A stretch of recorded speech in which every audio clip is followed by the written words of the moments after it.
Votre attention s'il vous plaît. Bonjour à toutes et à tous et bienvenue sur Vote Attention.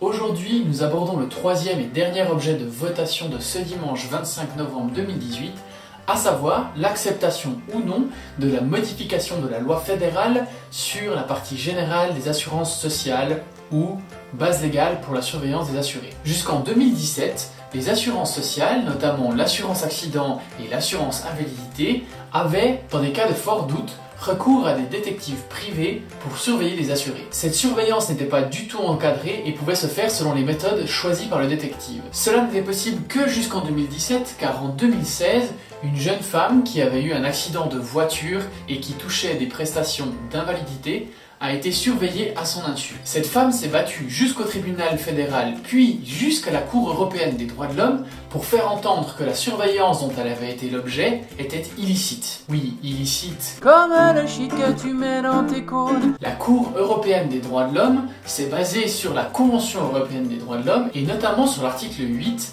le droit au respect de la vie privée et familiale.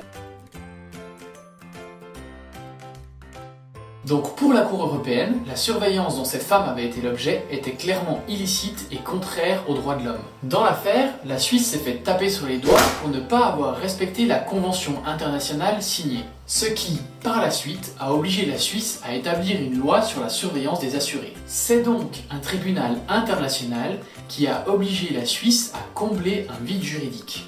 Ça vous rappelle pas une autre initiative ? Pour en revenir à notre affaire, très vite, une loi a été mise sur pied par le Parlement, mais très vite aussi, certaines personnes ont relevé des incohérences et des manques dans la dite loi. Malgré ces éléments et certains débats qui ont été menés au Parlement, la loi a été votée et acceptée par le Parlement. Ensuite, il y a eu un référendum avec le résultat que nous connaissons aujourd'hui. On vote dimanche ! Du côté de ceux qui sont pour, on avance le fait que jusqu'ici, la surveillance des assurés était faite de manière aléatoire et dans de mauvaises conditions pour la protection de la vie privée. Toujours selon ceux qui soutiennent la loi, cette dernière permettrait de déterminer clairement les modalités de surveillance des assurés. En effet, les assurés qui seraient soupçonnés de toucher des prestations de manière indue pourraient être filmés et pourraient être enregistrés dans des lieux publics ou dans des lieux visibles depuis un endroit librement accessible. Et d'après eux, ça implique le balcon ou le jardin. Mais le texte dit simplement dans les lieux visibles depuis un endroit librement accessible. Et par là, on pourrait comprendre que si je vis au rez-de-chaussée et que je suis dans ma chambre où il n'y a pas de rideau, je pourrais être surveillé. Les défenseurs du oui disent que non, mais rien ne dit vraiment que non, donc possiblement oui. Vous me suivez là ?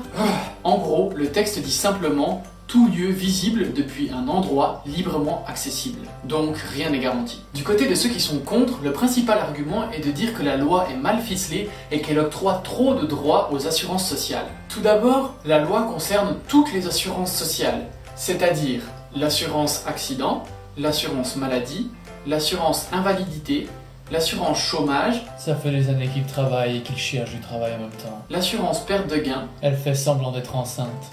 Depuis 9 mois. L'assurance vieillesse. J'ai retrouvé son certificat de naissance et il n'a en fait que 29 ans. C'est tellement jeune. Et les allocations familiales. Elle promène une poussette avec des peluches à l'intérieur, mais elle n'a pas d'enfant. Cette extension à toutes les assurances ne semble pas vraiment nécessaire, mais comme on est dans la partie générale sur les assurances sociales...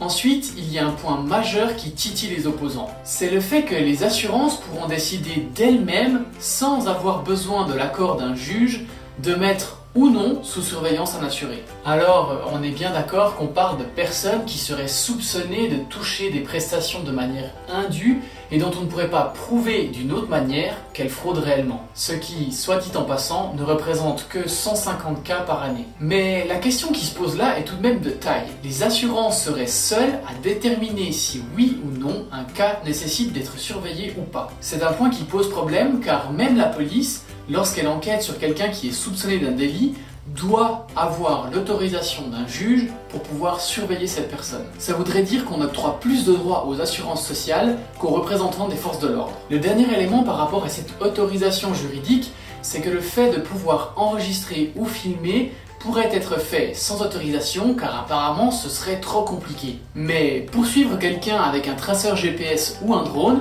alors là il y aurait besoin de l'autorisation d'un juge. Et on se demande bien pourquoi dans un cas ça serait compliqué et dans l'autre pas du tout. Et apparemment, les lobbies de la SUVA et des assurances maladie ont pas mal mis la pression au Parlement pour que la loi passe telle quelle. Alors, dans le monde d'aujourd'hui où pas mal de personnes postent ce qu'elles ont mangé à midi sur Instagram et annoncent leurs vacances en avance sur Facebook, le débat pourrait sembler dépassé. Mais c'est en fait la marge de manœuvre et les droits que nous donnons aux assurances sociales, plus que la surveillance elle-même, qui sont mises en question. Bref, dans les deux camps, tout le monde est d'accord pour dire que les personnes qui fraudent à l'assurance devraient pouvoir être surveillées grâce à une loi claire. Mais ceux qui ont lancé le référendum trouvent que la loi a été rédigée trop à la hâte et qu'elle donne trop de droits aux assurances sociales. Si pour vous la protection de la vie privée et le fait que les assurances sociales devraient avoir une autorisation sont plus importants, alors vous voterez probablement non à la modification de la partie générale sur les assurances sociales. Si pour vous le fait que les assurances sociales puissent décider librement de surveiller ou non un assuré est plus important, alors vous voterez probablement oui à la modification de la loi sur la partie générale des assurances sociales. Merci beaucoup d'avoir regardé cette vidéo jusqu'au bout. Encore une fois, abonnez-vous, mettez un pouce bleu et surtout n'oubliez pas, on vous offre la chance de vous exprimer, alors saisissez-la.